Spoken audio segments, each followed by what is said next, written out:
In un clima caldissimo e pieno di energia, la prima della Fortitudo Bologna in casa contro i campioni d'Italia non ha portato fortuna agli Orogranata, che sono rientrati con un 89-82. Sapevamo che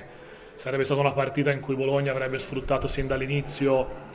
l'entusiasmo e l'energia di un ritorno in Serie A dopo tanti anni, giocare davanti al proprio pubblico, questo grande pubblico, però devo dire che abbiamo impattato molto bene la partita offensivamente, cosa che invece non abbiamo fatto a livello difensivo, perché comunque chiudere i primi due tempi con 51 punti subiti non è certamente fuori casa, non è certamente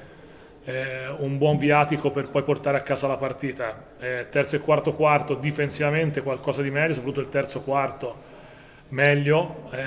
poi però Bologna è stata molto brava a scavare un divario, ma noi siamo stati altrettanto bravi a rientrare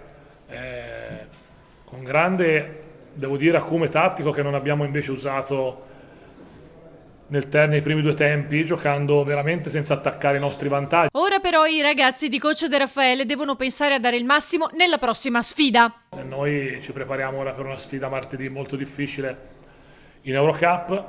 sapendo che però l'atteggiamento che abbiamo avuto il quarto quarto a livello difensivo con un quintetto veramente atipico deve essere un atteggiamento e un modo di difendere che ci deve seguire per tutta la stagione, perché questo è un campionato difficile con tante squadre falsamente dichiarate corte, e sottolineo falsamente dichiarate corte, che in realtà sono clamorosamente lunghe.